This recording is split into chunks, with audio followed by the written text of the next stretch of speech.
Hey everyone, it's been a while.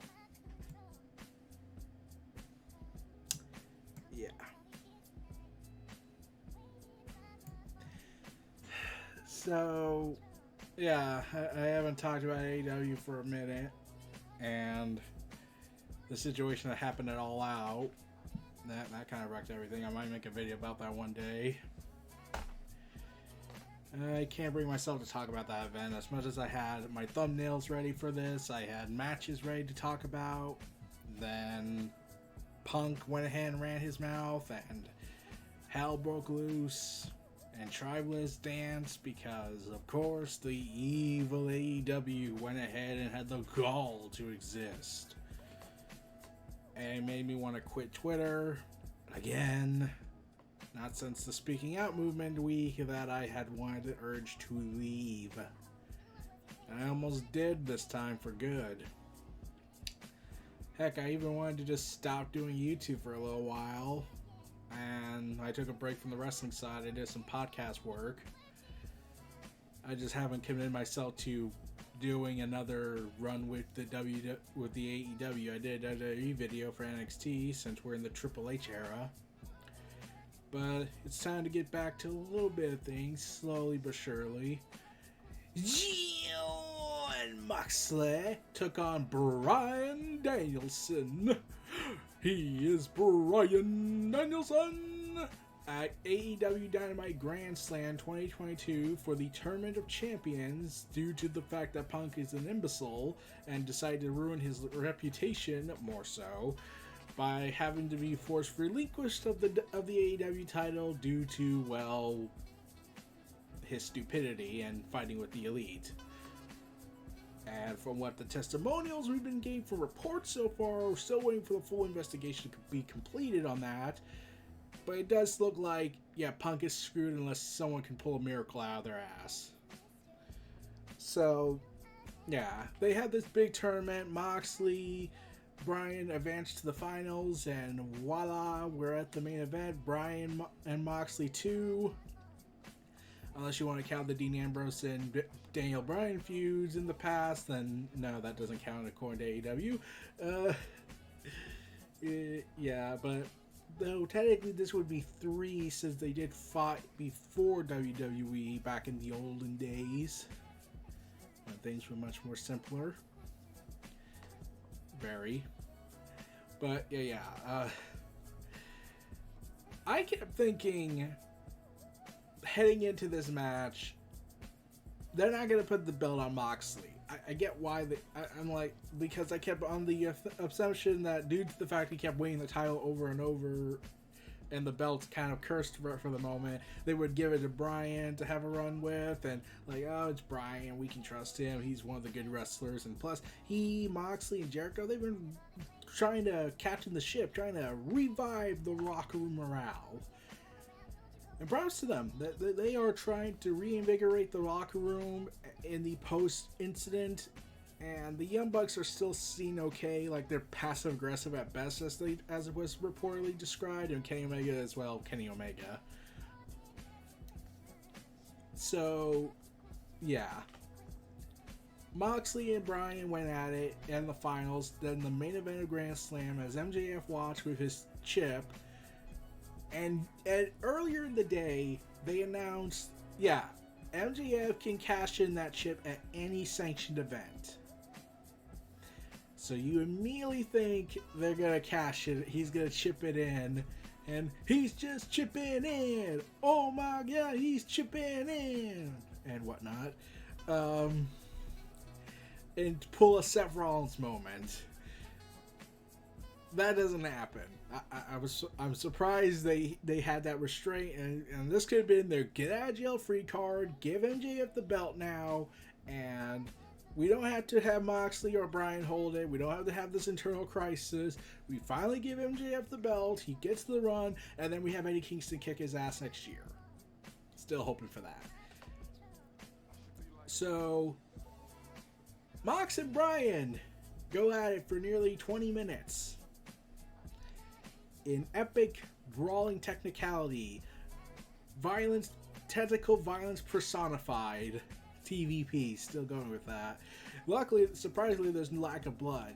Like, if when I was planning to talk about Punk and Mox after the AEW, after All Out, I was gonna say I gotta give the storytelling credit, despite what happened, that they were mocking the fact Mox bleeds a lot in his matches,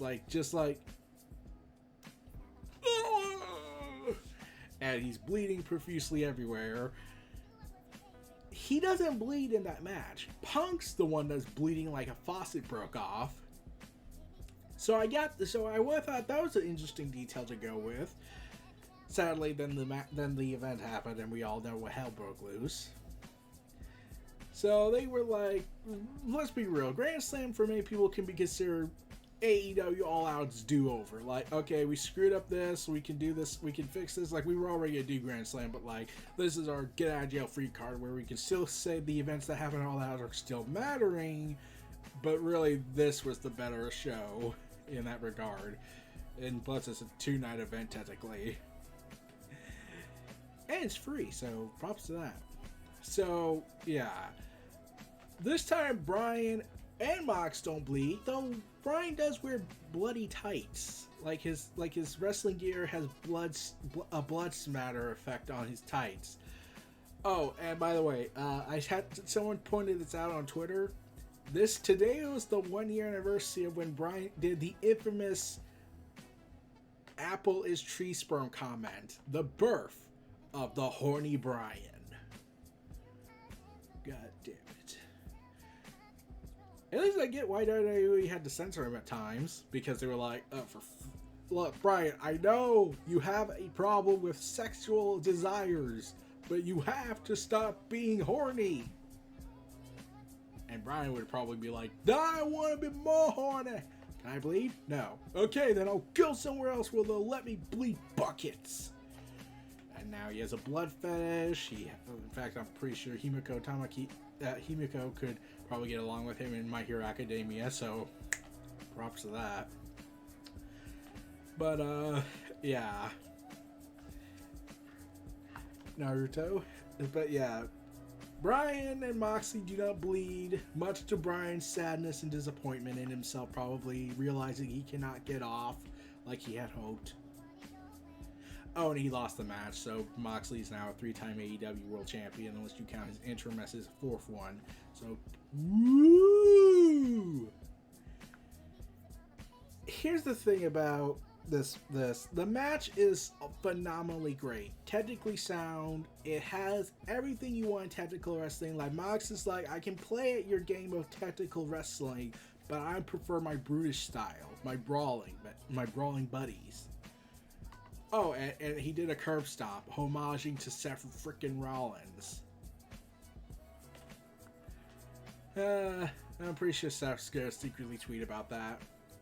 Then the Tribalists will get pissed at him, call him a traitor for supporting the traitor of WWE, the face of AEW. So, let me just get this out of the way. Some people were about it, wondering why is Moxley the champion again, and why this is happening, why this feels like a do-over from before All Out. Here's the thing. As much as I wanted Bryan to win, because Bryan worked this in, he's earned a title run for just a little bit. Plus, I know he's not going to keep it long, and just giving it back to Moxley again so soon would feel like All Out was completely pointless, and people paid money for that. So, yeah, like $50. We're not getting that deposit back. But I know why they gave it to Moxley. He's their ace. He's the heart and soul of AEW to them. He carried them through the pandemic when it looked like it was the end, because the pandemic wrecked everything they were planning to do. A lot of plans had to be delayed. He carried them all the way through. He went ahead, went down fighting. He got help. He went back. He came back to work. They gave him his time off. They were planning to give him a vacation. Like, this is the thing I'm going to say. Moxley, after All Out, was supposed to take a vacation. And he was going to come back in the middle of October. And instead of doing that, he could have still went on vacation and let everyone else do the work, but he instead said, I have this hotel book. I could be with my lawful wedded wife and like F like rabbits on a bed. But my company needs me, so I'm gonna stay here and help. I'm the ace. I'm the heart and soul of AEW. And that honestly deserves props to Moxley, because let's be real, he's their ace. He's their helper. He's the guy that lends them through the darkness. And from a storytelling perspective, I get why it's gonna be MJF versus Moxley. If it's not gonna be Punk and MJF after everything that happened, and plus Punk's out for 8 months to do a torn tricep, not bicep like it was reportedly initially thought, torn pec like Cody Rhodes got. If you were to have a story, like, as much as it would have been obvious, Punk's tale of redemption for a year, getting up to the world title, and yada yada, if he didn't do that, and then MJF vowing his revenge and destroying the dream, because it was confirmed, like I knew, that had Punk never injured his foot, that Dynamite after Double or Nothing, he was gonna fight MJF and probably drop the belt at that show. And when Punk got hurt, they had to delay everything. MJF was supposed to come back quicker, but then they had to change everything. So they probably were, and had Punk never done what he did at the media scrum, he probably would have dropped the belt at Full Gear.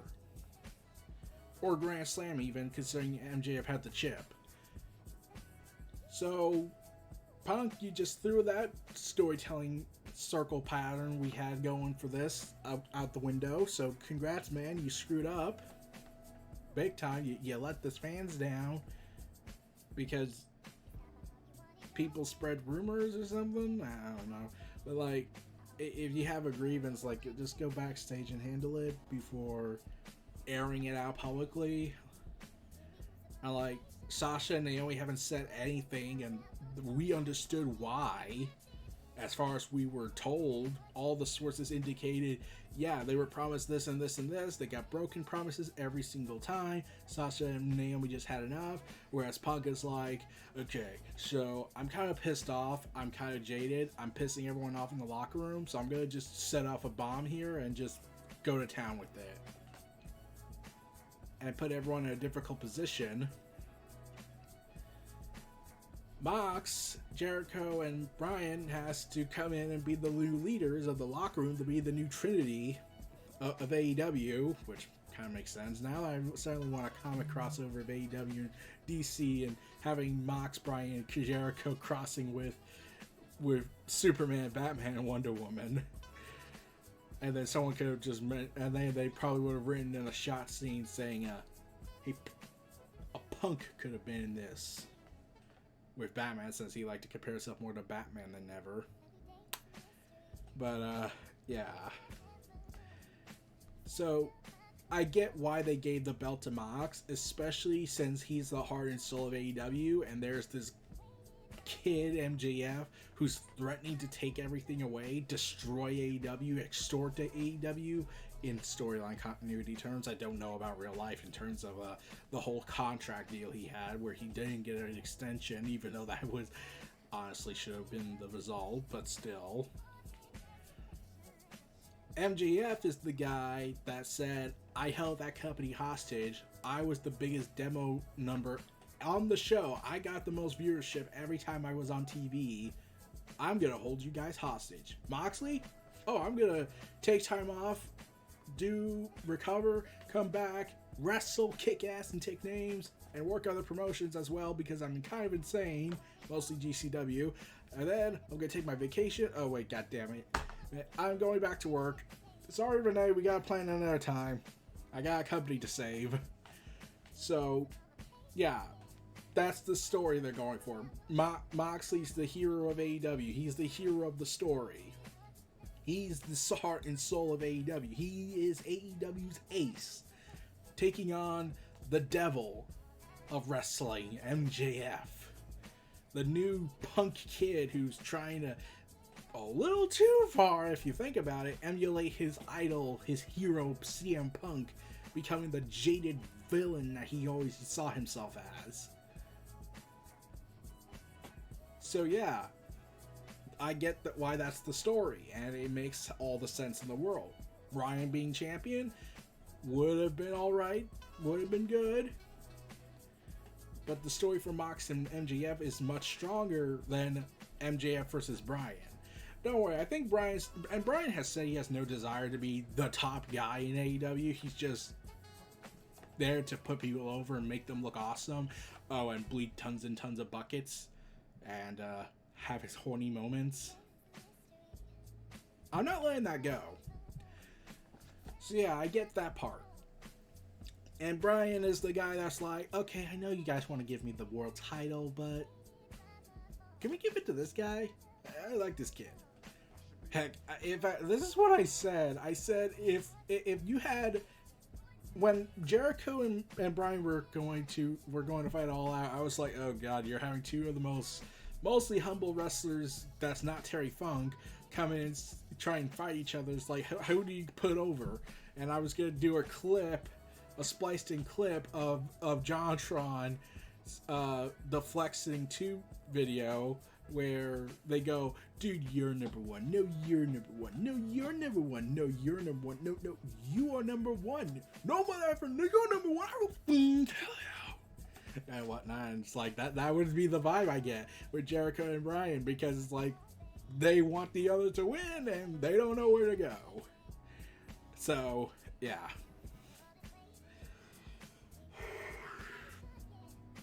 So Moxley, congrats being the three-time world champion of AEW. Become the ace that you were destined to be. And will you be able to defend the company's power and prestige against the tyranny, the devil made real MJF? We'll see soon. So, this was Neo Reality Entertainment, the WrestleVerse presents Jon Moxley versus Bryan Danielson round 2 for the AEW World Championship at AEW Dynamite Grand Slam. Feel free to like, comment, subscribe. Check out my content in the description below. See you for more. I'll see you all again next time. Peace and take care, and have a good day, everybody. And, oh god, Moxley, you are an insane SOB. Just insane.